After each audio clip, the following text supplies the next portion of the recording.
Dad. I'm the Single Dad. I'm your host, Nate Mercer, and tonight I'm going to teach you something that I've been thinking about for a long time, as far as how many of you have wanted Chick-fil-A on a Sunday? You're driving by like, oh, I want some Chick-fil-A, but the problem is they're closed. Trust me, I've felt that one too. I'm going to teach you how to make some chicken tenders that taste just like Chick-fil-A's. I think maybe even a little better. With that, we're gonna have some ranch roasted potatoes with cheese and bacon. We're gonna grill up some squash, some zucchini, and char some green onions. It's gonna be a great episode, so let's get into it right now. First thing we gotta do is marinate our chicken tenders. What we're doing is making like a brine. We're gonna do a half cup of dill pickle juice. And I've got a quarter cup here because we're gonna add just a quarter cup of milk in with the pickle juice. What this is gonna do is make the chicken tenders really juicy and give it that pickle flavor that Chick-fil-A is known for in their chicken. So we've got a half cup to a quarter cup of pickle juice to milk. Now let's go ahead and add our chicken tenders. This recipe calls for 1 pound of chicken tenders, but we've got a little bit more here in these. We're gonna go ahead and marinate them all up. Once we get this in the marinade, this is gonna go into the refrigerator for 30 minutes. You do not want to over marinate the chicken because it'll get salty. It'll taste too briny and it gets really salty if it sits in the pickle juice too long. So we'll just go ahead and get these in there, make sure they're all down in the marinade, and then we're gonna toss them into the fridge for 30 minutes. Now that we got the chicken marinating in the fridge, we're gonna go ahead and prep our potatoes because they're gonna take about 30 minutes to bake as well. What I did was I bought like these little baby medley potatoes. They got some reds and some little baby Yukons, some purple potatoes. Roasted red would be good for you if that's all you can find. But anytime I get potatoes, you gotta wash them because obviously, you know, potatoes grow in the dirt and I don't like to eat dirt. So I got a little scrubber brush. I like to go ahead and give them all a good scrub down. A lot of them say they're pre-washed or whatever. I just wash them all anyway. All right, now we got our potatoes washed. All I'm gonna do is cut these in half, the little small ones, and then I'll quarter the rest of them to make sure they're about the same size so they cook about the same size.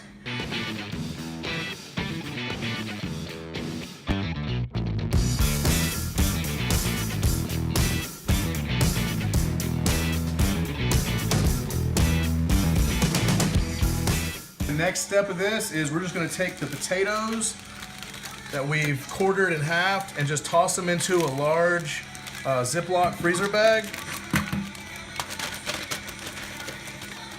There we go, got them tossed in there. And then we're gonna add 1/4 cup of olive oil.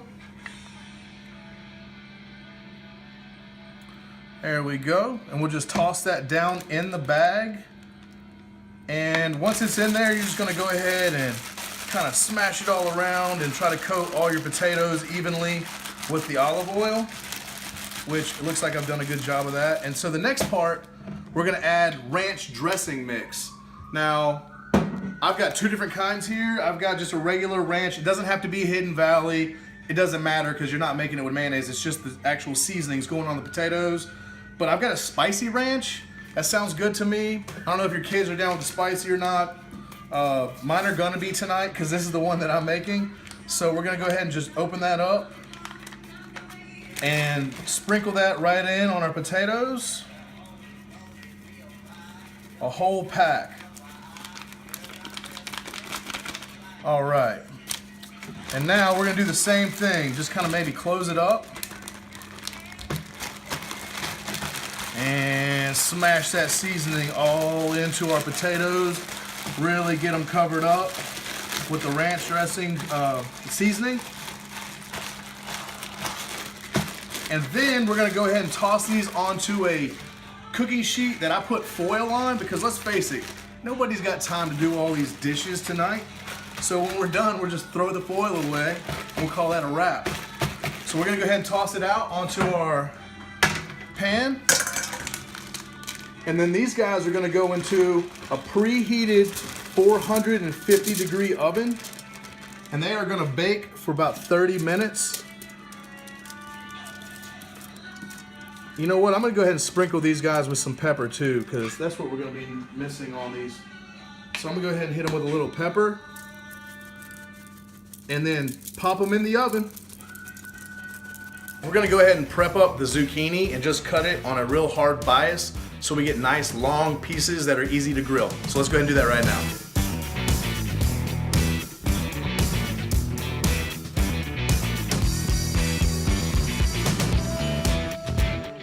Guys, along with the zucchini, we're gonna go ahead and char some green onions. So we're gonna go ahead and open these bags of green onions and pop them out and go ahead and season them up with the zucchini, because I like to do two things at once usually. Just saves time. I'm gonna go ahead and give these a little rinse off.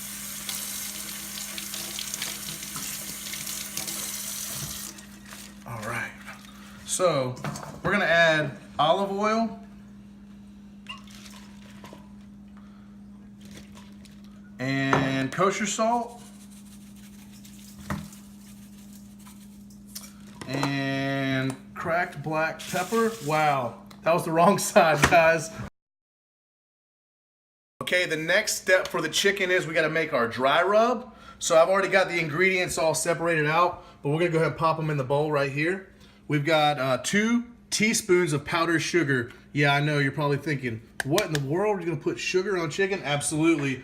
This sugar is gonna help create a nice crust and balance out the ingredients. So we got 2 teaspoons of powdered sugar, 1.5 teaspoons of kosher salt. I've got a teaspoon of black pepper, 1/4 teaspoon of garlic, granulated garlic powder. I've got a 1/4 teaspoon of paprika, and then I've got a 1/4 teaspoon of celery salt. We're just gonna go ahead, mix these together, and this is gonna be the dry rub that we're gonna sprinkle onto our chicken when we get it out of the marinade. All right, it's been 30 minutes. We're taking the chicken out of the brine now. Remember, you don't wanna go any longer than that. So I'm just draining it off into a colander to get rid of all that marinade off of it. And then what we wanna do is pat dry all the chicken tenders. Just get the remaining brine off of them and get them dry to where we can throw some of that rub on them. So we'll just go ahead and go through all of these right now and do the same thing.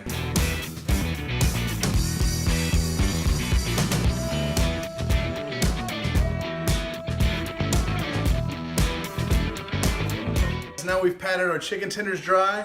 We're gonna go ahead and take some of our dry rub and just go ahead and season it up pretty nice on each side.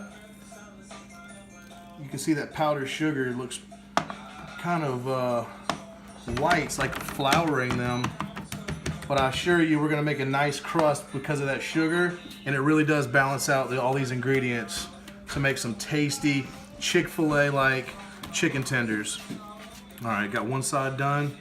Go ahead and get this other side done real quick.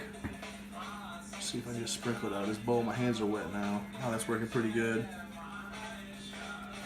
Got the grill out there getting hot, and I just thought about something while we're doing this. I want some watermelon. I'm gonna grill some watermelon while we're grilling the chicken tenders and squash and the onions. And I think that's gonna be a nice little dessert for us for our dinner tonight. All right, so let's get out there and hit the grill. Guys, I almost forgot to cook the bacon for our potatoes. How are you gonna let me forget to cook the bacon? Come on now. Anyways, let's just go ahead and cut right into this pack, because we're on a time crunch here now. So we get our little half pieces. They'll be a lot easier to fry up. Just pull them out, spread them all over our pan. Y'all know how to fry bacon, man. We're gonna throw it in the pan, put some heat to it, render it till it's crispy, and then it's done.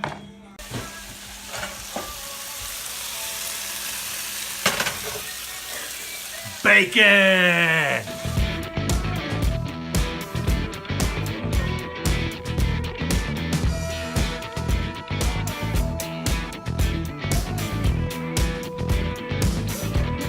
right, guys, and now it's time for the fun part. We're gonna go ahead and get these chicken tenders on the grill. Got a hot grill, which I've already cleaned and oiled down so we won't stick. We're just gonna go ahead and lay out all these nice seasoned and pickle juice marinated chicken tenders on it. And then while we got these going, we're gonna go ahead and toss on our zucchini and our grilled onions to go ahead and char up. And then we're gonna grill up some watermelon. So this is gonna be a great dinner, guys. I'm super excited. All I've done to these veg is toss them in olive oil, kosher salt, black pepper, and a little bit of garlic powder. And then we're gonna go ahead and grill them.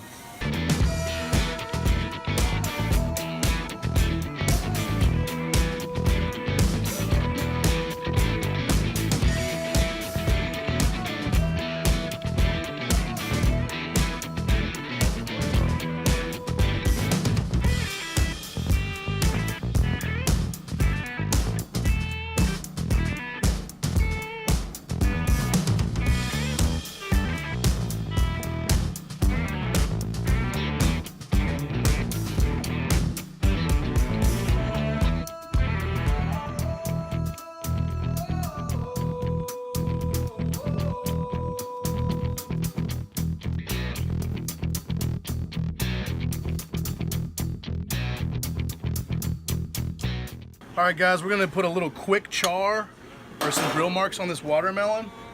And there's been a debate about what kind of watermelon one should purchase. I'm gonna go ahead and tell you something right now. If you've been buying seedless watermelon, you've been doing it wrong. Like, your entire life's been a lie. You need to buy seeded watermelon. When you're at the grocery store, knock on it, and you want one that sounds hollow, and find one with like a nice yellow spot on the bottom where it's been sitting in the watermelon patch. Those watermelons right there will be the best ones you've ever had. Trust me.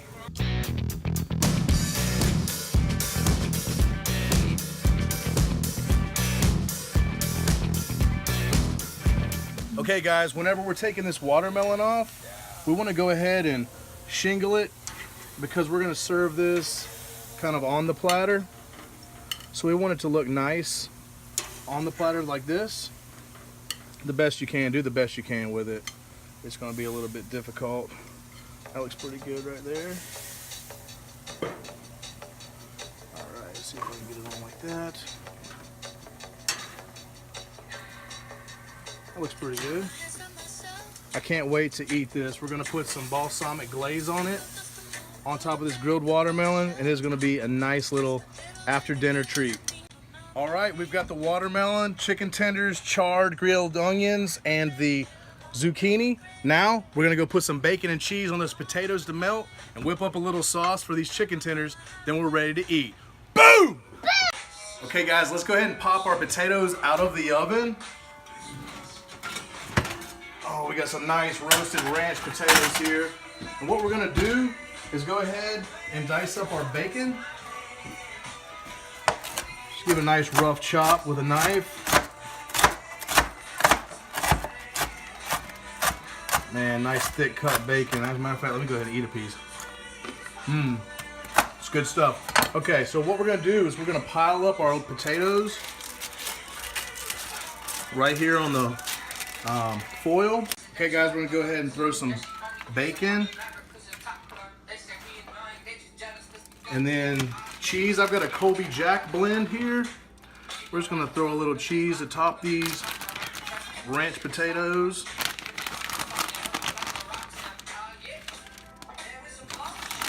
And then we're gonna take the rest of our bacon and toss it right on the top of these. Pop them back in the oven, and once they're melted, they're ready to eat. All right, that should be good. Let's pop these guys in the oven. Pan's still hot. Boom! We got the potatoes in. We're gonna finish up with our dipping sauce for the chicken tenders. It's a real easy recipe. We've got 1/3 cup of mayonnaise. We're gonna add 1 tablespoon of honey. See if I can get all that out of there. There we go, that'll work. And then once we get the honey in, we're gonna add 2 teaspoons of Dijon mustard, 1 teaspoon of regular yellow mustard, 1 teaspoon of apple cider vinegar, and of course, my favorite, 1/4 teaspoon of kosher salt.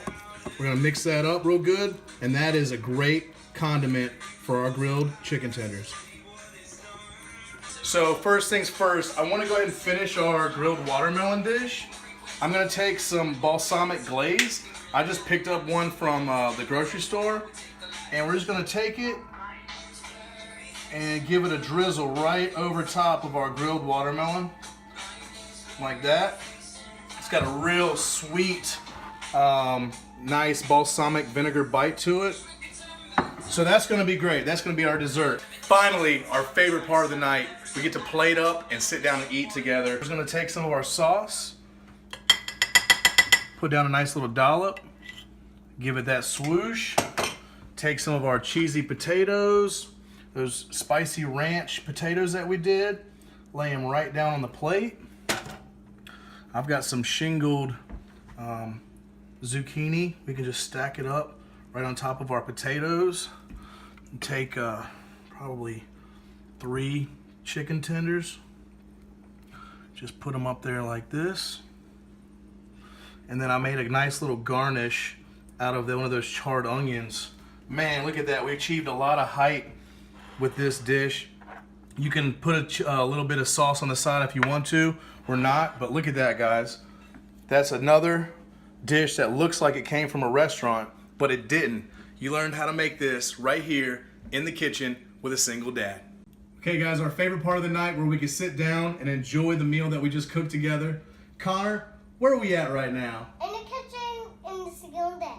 All right, Madison, what can they do for us, honey? Like us on Facebook and subscribe to our YouTube channel. Absolutely. Thank you so much for all the support and for sharing our videos. We really appreciate it. And until next time, We'll see you later. we'll see you later. Bye.